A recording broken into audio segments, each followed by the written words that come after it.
Nakita na ang FA-50 fighter jet ng Philippine Air Force na napaulat na nawawala sa kasagsagan ng Tactical Night Operation noong Martes. Sa kasamaang palad, nakita ring patay ang dalawang piloto na sakay nito. Si Patrick De Jesus ng PTV Manila sa Balitang Pambansa.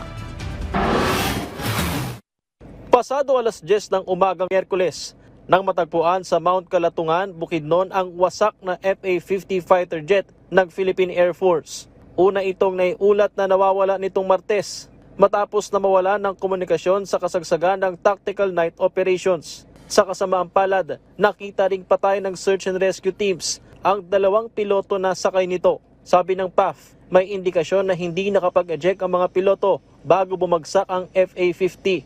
We have to await the assessment, no, kasi may iba-ibang versions pa ngayon ang lumilitaw. Yung iba sabi nakaupo, yung iba sinabi thrown out of the aircraft. Kailangan ho talagang ipa-check muna natin ng mabuti yung scene kung saan nangyari. Hindi na ibinigay ng PAF ang pagkakakilanlan ng mga nasawing piloto. Ngunit nakipag-ugnayan na raw sila sa pamilya. Kinumpirma rin ng Armed Forces of the Philippines na kabilang sa nagbigay ng air support ang bumagsak na FA-50 sa isang operasyon laban sa mga komunistang grupo sa Bukidnon.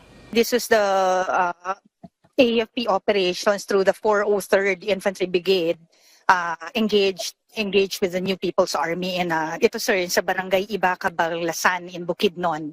Sa ngayon ay grounded na ang 11 pang FA-50 jets ng PAF habang nagpapatuloy ang investigasyon. Tiniyak naman ng PAF na lahat ng kanilang piloto na may kaugnayan sa pagpapalipad ng fighter jets ay may sapat na training, kabilang nasa night and day operations.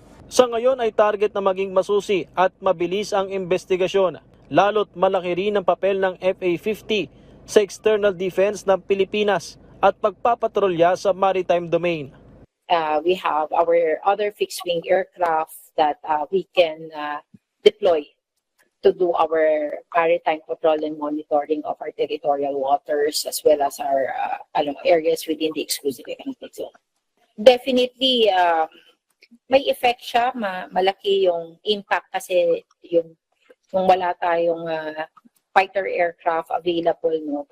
Ito ang itinuturing na unang major incident sangkot ng FA-50 na binili sa South Korea at na-deliver sa Pilipinas mula 2015 hanggang 2017. Napasabak na mga FA-50 sa iba't ibang operasyon, kabilang na sa 2017 Marawi Siege. Lumahok din ang ating fighter jets sa kauna-unahang pagkakataon sa pitch black exercises sa Australia noong nakaraang taon.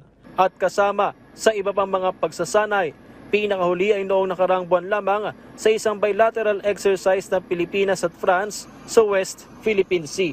Mula sa People's Television Network, Patrick De Jesus para sa Balitang Pambansa.